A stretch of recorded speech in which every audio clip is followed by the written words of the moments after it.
Hello, beautiful people. It's me again.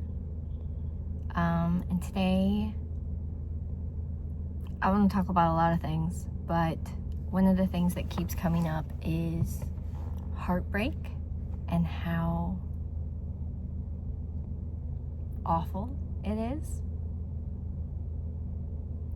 And I really want to just set the intention that anybody that's really going through it and at a loss and just in the depths of the heartbrokenness finds this and gets something out of it, really anything that helps, makes them smile a little bit and remember the light.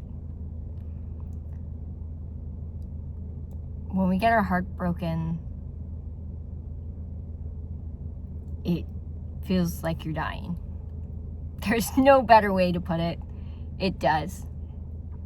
And you have to grieve a person that's still alive most of the time. And that's so hard. So hard. It's one thing to grieve a person you can never see again, but a person that's alive and functioning but not there like we used to have them is very difficult, especially when you're still very much in love with them, but they may no longer be in love with you. And there's lots of different ways that we handle that. Sometimes we get really, really angry and we lash out at them and everybody else. And we're just mad.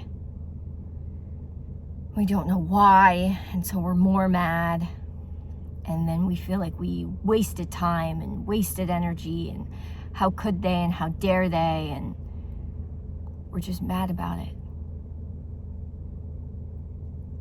And we get mad at the world for it.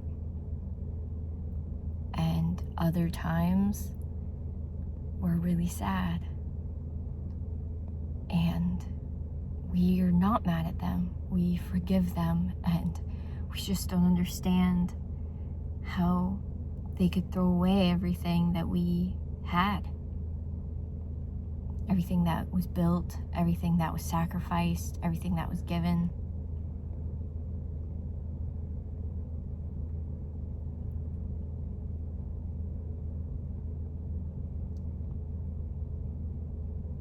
It's hard to navigate that heartbrokenness, but it does help when you kind of figure out which one you are, because usually if you're really mad and you can't stop being mad, you're actually really sad about it, but you don't want to be, so you cover it up as anger. And I know you probably don't want to hear that, and you're probably mad about that, but it's true. A lot of times, people in our society that come off immediately as very angry people are actually really sad people. But they don't know how to be sad. They got taught their whole life that that's weak, that they're not allowed to cry, and they don't want to be a baby about it. So the only way they know how to process that is by turning it into anger, because they're allowed to be angry, because angry is powerful and strong and more abrasive. So they feel like it's armor, it's more protecting than being what they would say is weak, even though sadness is not weakness. It's vulnerable, but being vulnerable is the strongest thing you can do in any situation. But the point is that if you're coming off really angry about being heartbroken, you're probably really sad that the life you planned and the person you thought would be forever isn't. And you're not grieving that sadness. You're not allowing yourself to be sad that you lost them, that it's a loss. that you can't have it back, and it's not ever gonna be the same, and you have to do new things now. And all of that is sad, and all of it is worth grieving. And vice versa, if you are really sad about it and you can't get out of your sadness and your hopelessness, you need to be angry about it. You need to be angry for all the ways you weren't loved properly, all the ways that that person fell short, all the ways maybe you fell short of honoring yourself and your own boundaries. And you need to be mad about it. You need to be mad for that person hurting you. You need to be mad for abandoning yourself and letting them do certain things that you shouldn't have and you wouldn't have if it had been anybody else.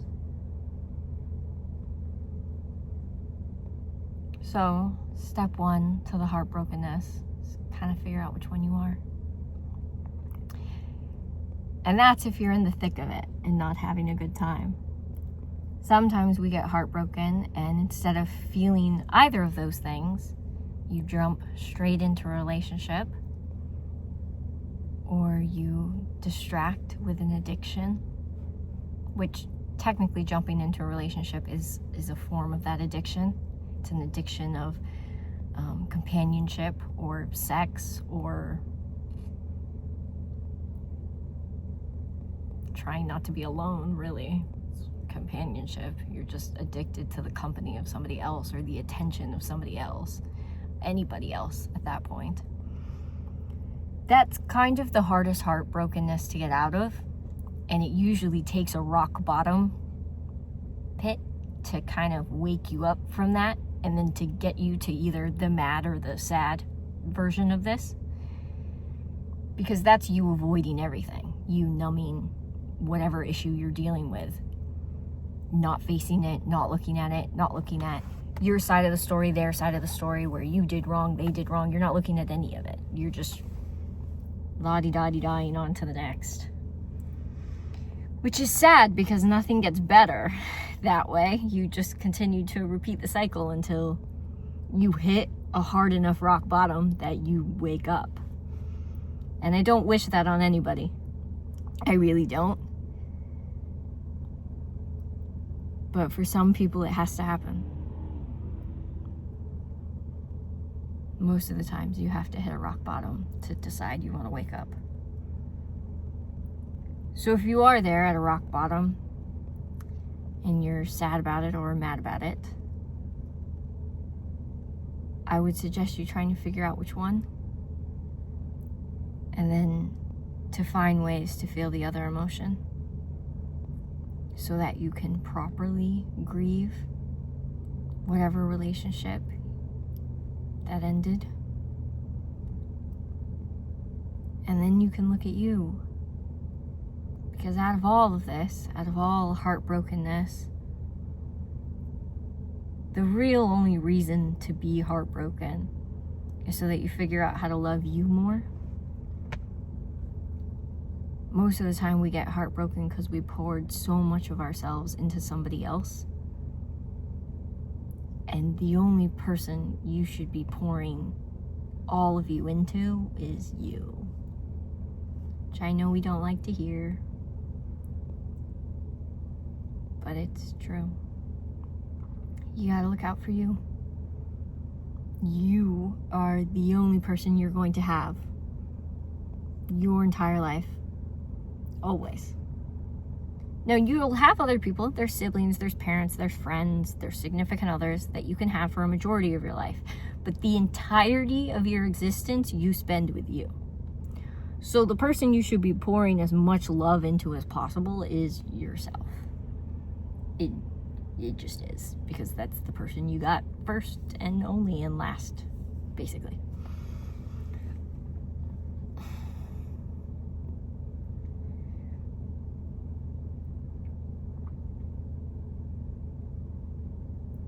Being heartbroken doesn't get fixed in one night of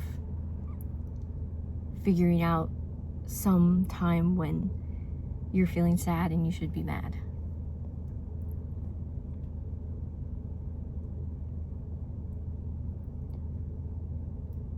It takes a long while to feel better, to feel like you again, to feel like a person again. But it does happen. Eventually you do. You feel whole. And life is just so much better when you pour into you. It's so much happier, and it's like rose-colored. And everything is better. And it doesn't hurt as much anymore. And sometimes it feels like it'll never get better. And sometimes it gets better for a little bit, and then you go back to feeling like it's never going to get better. But that's part of the process. It's just part of the healing. It takes a while. It takes remembering and re-triggering and re-going through it. But then you do feel better. And then maybe when you move on to another relationship, you'll actually be a more whole version of yourself, so you can show up more whole. And then hopefully whoever you get in return also shows up more whole.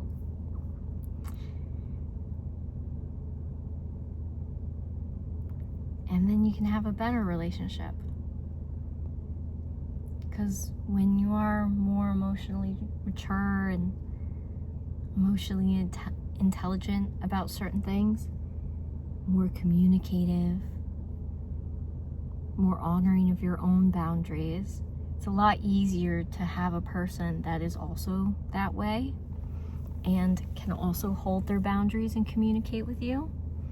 Whereas if you haven't looked at any of your past traumas or baggage, it's gonna get reflected back at you.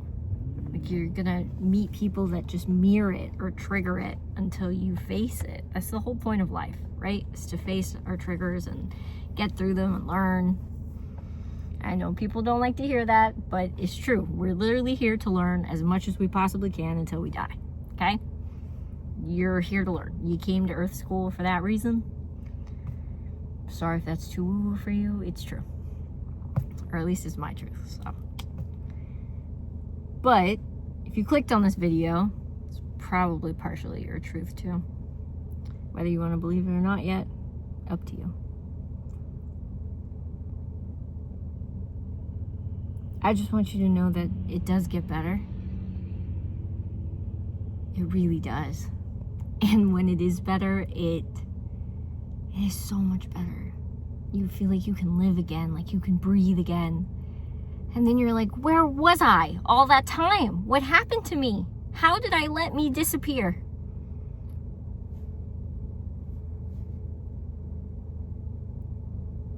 But it helps you confirm to yourself that you're not going to let that happen again.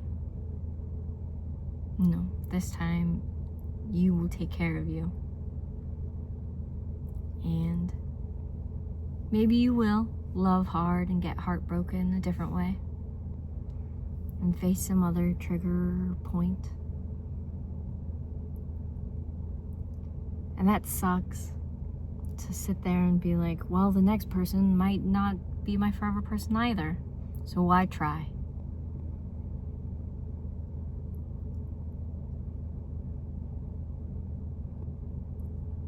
You should try, because love is the single most greatest experience we have here on planet Earth. Not just romantic love, but love between family and friends. You should always do everything you can to love as unconditionally and strongly as you can. And if that involves falling in love with an actual partner or person romantically, then it's worth it, even if it ends up in heartbrokenness. And I know it definitely doesn't feel like it now. If you're in the midst of it, it doesn't feel worth it. It feels like death and awful. But coming from the other side of that, it's so worth it. It's so worth it to know all the things I do now, and all the things I've faced, and all the things I've healed, and all the things that I never thought I could be in before and stand in before, and so much of me that I never saw before that I do now. And it was because I loved, and I loved hard, and I got heartbroken. And then I learned to love myself even harder. And I wouldn't change a thing. Because it's where I am right now. And I like who I am, and I want to be here. And I know, especially for us girls, when we get our heart broken, our self-esteem really takes a dive. And we don't feel pretty or worth it or interesting. And we feel stupid for loving somebody so hard.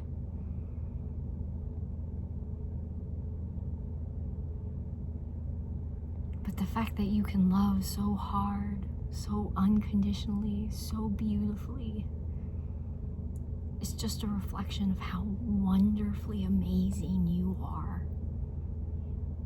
It has nothing to do with anybody else that abused it. It should be honored.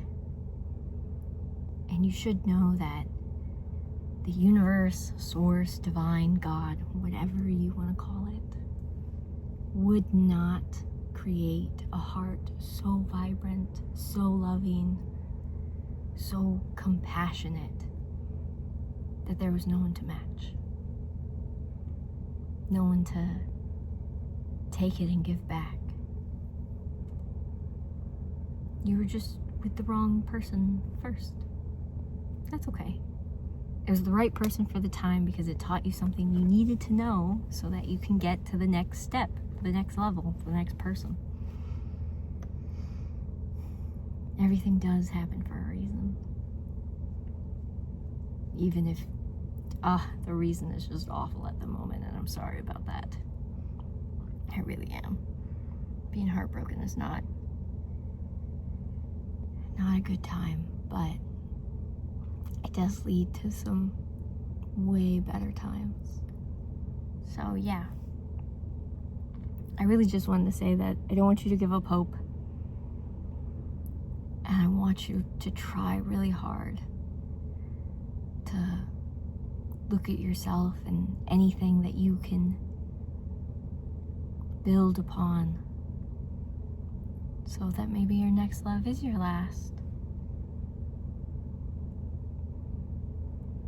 And maybe you could be more confident in you and set better boundaries and honor yourself more and love yourself like you loved that person. Because you're the one that deserves it. More than anybody, you're the one that deserves it. Thanks for listening.